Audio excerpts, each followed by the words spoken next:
नमस्कार दोस्तों, आपका मेरे इस यूट्यूब चैनल पर बहुत-बहुत स्वागत है। आज का हमारा टॉपिक है लाइब्रेरी क्लासिफिकेशन, हिंदी में इसे पुस्तकालय वर्गीकरण भी कहते हैं। सबसे पहले हम क्लासिफिकेशन के बारे में देखते हैं।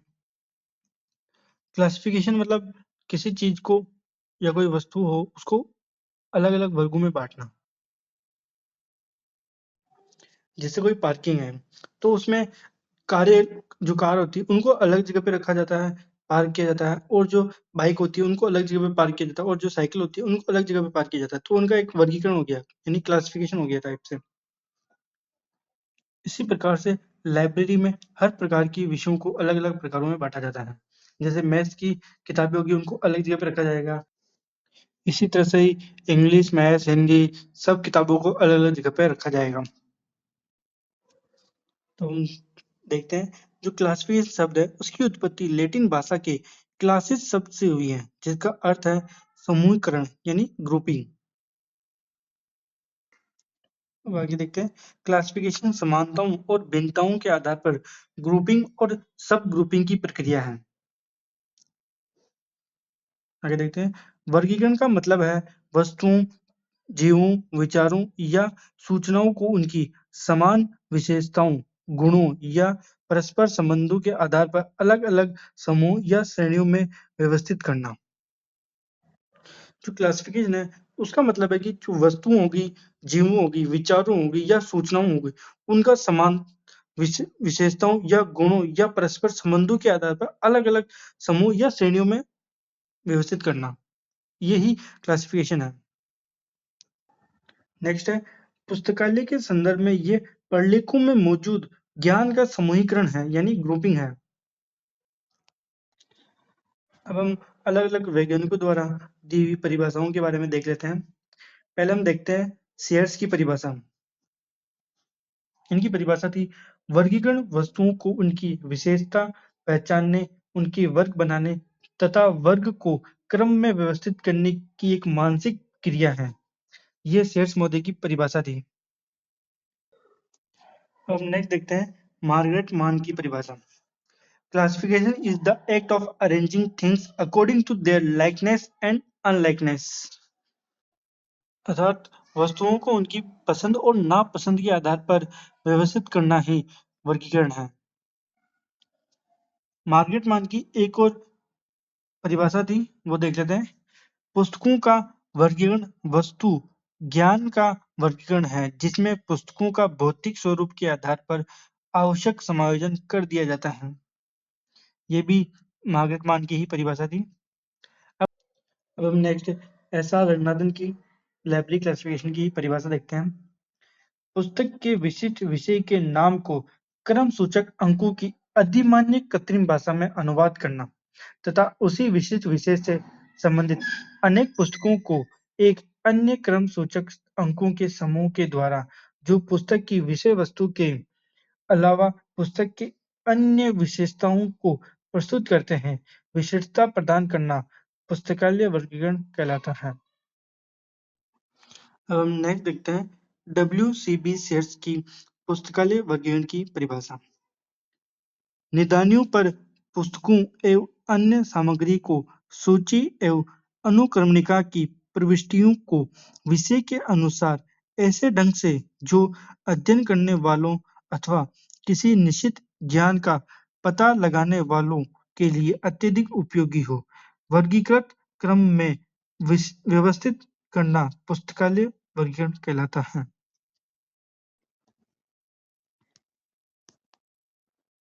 हम देखते हैं सीए कटर की परिभाषा। समान विषयों पर लिखित पुस्तकों को एक स्थान पर एकत्रित करने को ग्रंथ वर्गीकरण कहते हैं। सीए कटर के अनुसार जो समान विषय पर जो लिखित होती है पुस्तकें, उनको पुस्तकालय में एक जगह पर रखना ही पुस्तकालय वर्गीकरण कहलाता है। अब हम नेक्स्ट देखते हैं ब्लिस की परिभाषा। इनकी परिभाषा है, वर्गीकरण पुस्तकों को फलकों पर व्यवस्थित करने का कार्य तो करता ही है, साथ ही पाठकों द्वारा लौटाई गई पुस्तकों के पुनर्व्यवस्थापन का कार्य भी वर्गीकरण के द्वारा ही संपन्न होता है। इनके अनुसार जो वर्गीकरण होता है, वो पुस्तकों को व्यवस्थित करने का कार्य तो करता ही है, साथ जो पाठक होते हैं, वो अपने साथ जो पुस्तकें ले जाते हैं, वो जब वापस लौटाते हैं, उनको पुनर्व्यवस्थित करने का कार्य भी वर्गीकरण ही करता है। अब हम नेक्स्ट परिभाषा देखते हैं डब्ल्यू.एस. मेरिल की। इनके अनुसार ग्रंथ वर्गीकरण वह कला है जिसके द्वारा ग्रंथों को क्रमबद्ध रूप से व्यवस्थित कर विषयानुसार उचित स्थान प्रदान किया जाता है। अब हम नेक्स्ट परिभाषा देखते हैं जे.एस. मिल की। इसके अनुसार साहित्य में ज्ञान की खोज में समय बचाने की यांत्रिक प्रक्रिया ही ग्रंथ वर्गीकरण है। अब हम आगे पुस्तकालय वर्गीकरण की कुछ मुख्य आवश्यकताएं और उद्देश्य देख लेते हैं। पहला है पुस्तकों को तार्किक और उपयोगी क्रम में व्यवस्थित करना, यानी लॉजिकल और हेल्पफुल सीक्वेंस में व्यवस्थित करना, ताकि पुस्तकें में जल्दी प्राप्त हो सके।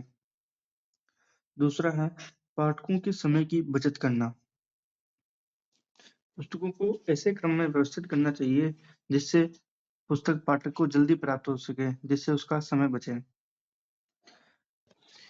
तीसरा है पुस्तकों की असीमित संख्या पर नियंत्रण करना। पहले के ज़माने में तो क्या होता था कि जो किताबें होती थी वो हाथों से लिखी जाती थी, तो वो कम होती थी और वर्तमान में प्रिंटिंग मशीन के कारण किताबें बहुत जल्दी छप जाती हैं। इन्हीं नई पुस्तकों को पुस्तकालय वर्गीकरण में व्यवस्थित किया जाता है।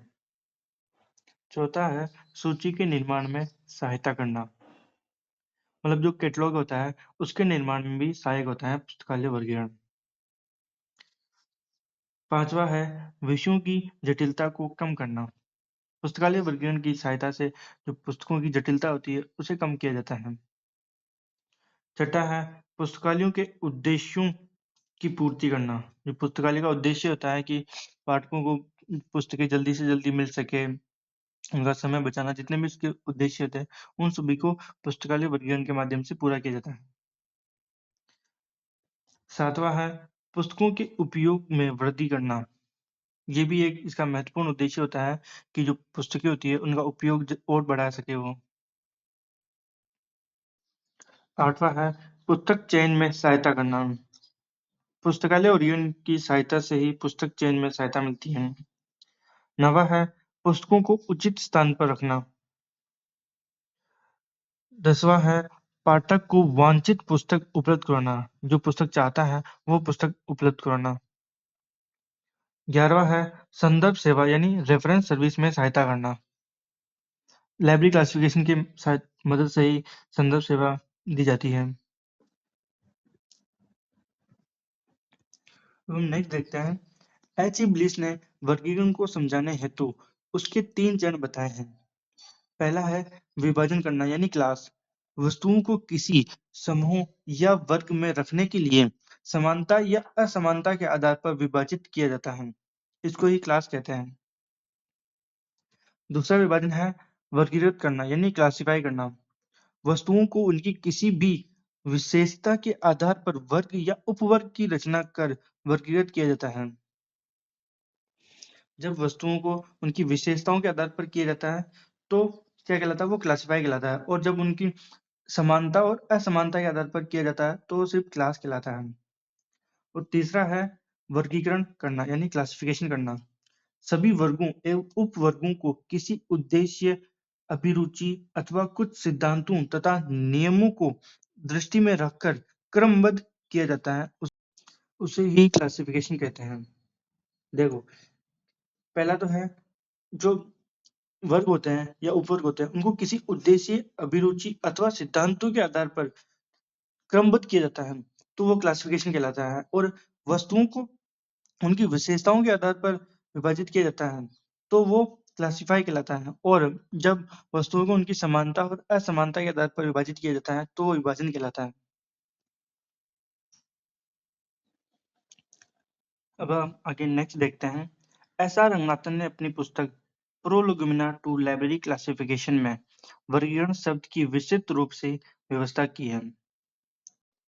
इनके अनुसार भौतिक वस्तुओं का वर्गीकरण करते समय 2 प्रक्रियाएं विभाजन एवं समूहीकरण अपनाई जाती हैं। रंगनाथन के अनुसार विभाजन का अर्थ है वस्तुओं को दो या दो से अधिक वर्गों में छंटनी करना, जबकि समूहीकरण अतिरिक्त रूप से इन वर्गों का पूर्व निर्धारित अनुक्रम में व्यवस्थित करने को सूचित करता है। इसके अनुसार विभाजन का अर्थ है वस्तुओं को दो या दो से अधिक वर्गों में बांटना, जबकि समूहीकरण का अर्थ है अतिरिक्त रूप से जो वर्ग होते हैं उनको पूर्व निर्धारित अनुक्रम में व्यवस्थित करना। ये समूहीकरण है। अब हम कुछ महत्वपूर्ण तथ्यों के बारे में देख लेते हैं। पहला है वर्गीकरण का पिता यानी फादर ऑफ क्लासिफिकेशन किसे कहते हैं? तो वो कहते हैं अरस्तु को। दूसरा है father of modern library classification यानी आधुनिक पुस्तकालय वर्गीकरण का पिता किसे कहते हैं? वो है मेलविल डेवे, जिन्होंने डीडीसी विकसित की थी। नेक्स्ट है father of library classification in India. तो भारत में किसको कहते हैं? एसआर रंगनाथन को पुस्तकालय जगत का पिता कहते हैं। नेक्स्ट है क्लासिफिकेशन की भाषा। जो क्लासिफिकेशन है उसकी भाषा कौन सी होती है? तो वो होती है कृत्रिम भाषा यानी आर्टिफिशियल लैंग्वेज। नेक्स्ट है पुस्तकालय का आधार किसे कहते हैं? तो पुस्तकालय का आधार कहते हैं पुस्तकों को। नेक्स्ट है वर्गीकरण का आधार। वर्गीकरण का आधार होता है अंकन यानी नोटेशन। अब हम नेक्स्ट डब्ल्यूसीबी शेयर्स का एक कथन देख लेते हैं। उनका कथन है पुस्तक पुस्तकालय का आधार है, लेकिन वर्गीकरण पुस्तकालय दक्षता का आधार है यानी लाइब्रेरियनशिप का आधार है। जो पुस्तकें होती है वो तो पुस्तकालय का आधार होती हैं, लेकिन जो वर्गीकरण होता है वो पुस्तकालय दक्षता का आधार होता है। ये कहना था डब्ल्यूसीबी शेयर्स का। अब हम क्लासिफायर और क्लासिफिकेशनिस्ट में अंतर देख लेते हैं कि इनमें क्या क्या डिफरेंस है। पहला देखते हैं हम क्लासिफायर के बारे में यानी वर्गीकार के बारे में।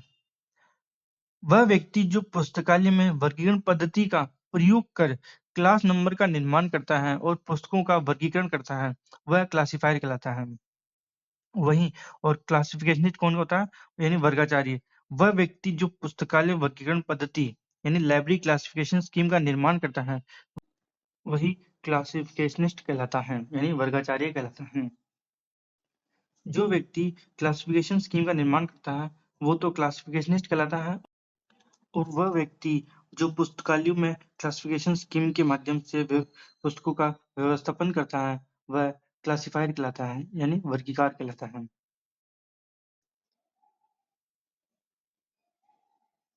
अब हम नेक्स्ट देखते हैं डेप्थ क्लासिफिकेशन स्कीम के बारे में, या फिर इसे ही स्पेशल क्लासिफिकेशन भी कहते हैं। डेप्थ क्लासिफिकेशन ये ज्ञान के सूक्ष्म साहित्य यानी माइक्रो लिटरेचर के गहन विश्लेषण और वर्गीकरण के लिए डिजाइन की गई एक विस्तृत प्रणाली है। यानी जो माइक्रो लिटरेचर होता है उनका गहन विश्लेषण और वर्गीकरण करना ही डेप्थ क्लासिफिकेशन कहलाता है। जो रंगनाथन थे उन्होंने ही स्पेशल क्लासिफिकेशन यानी विशिष्ट वर्गीकरण को ही डेप्थ क्लासिफिकेशन यानी गहन वर्गीकरण कहा था। नेक्स्ट है ज्ञान के सीमित और संकीर्ण यानी नैरो क्षेत्र के लिए डेप्थ क्लासिफिकेशन सूचना पुनः प्राप्ति और सूक्ष्म विषयों के वर्गीकरण के लिए उपयोग किया जाता है। जो एस आर रंगनाथन थे वो सीसी के 5th एडिशन का डेप्थ क्लासिफिकेशन लाना चाहते थे, परंतु उस समय ये पॉसिबल नहीं हो पाया क्योंकि सीसी का एडिशन था वो 1957 में आया था 5th एडिशन, लेकिन उस समय वो नहीं ला पाए। लेकिन 2012 में आईएसआई कोलकाता द्वारा इसे प्रकाशित किया गया था। जो सीसी का डेप्थ 5th एडिशन जो डेप्थ क्लासिफिकेशन था उसे 2012 में आईएसआई कोलकाता द्वारा प्रकाशित किया गया था। अब हम नेक्स्ट देखते हैं बुक क्लासिफिकेशन के बारे में। ये एक ऐसी प्रणाली है जिसके द्वारा वे विषयवार सामग्रियों को कोड यानी कॉलम नंबर का उपयोग करके व्यवस्थित करते हैं, जिससे संबंधित पुस्तकें एक साथ रखी जाती हैं और उपयोगकर्ताओं को उन्हें आसानी से ढूंढने में मदद मिलती है। इसमें कॉल नंबर की सहायता से संबंधित पुस्तकों को एक साथ रखा जाता है। अब हम नेक्स्ट देखते हैं सब्जेक्ट क्लासिफिकेशन के बारे में। इसका उद्देश्य ज्ञान के क्षेत्र को व्यवस्थित और वर्गीकृत करना है। ये ज्ञान को मुख्य वर्गों और वर्गों में विभाजित करता है। सब्जेक्ट क्लासिफिकेशन में एक ही विषय से संबंधित पुस्तकों को एक साथ व्यवस्थित किया जाता है। अब हम नेक्स्ट देखते हैं ओंटोलॉजी के बारे में। ये इंटरनेट पर उपलब्ध दस्तावेज यानी डॉक्यूमेंट का वर्गीकरण है।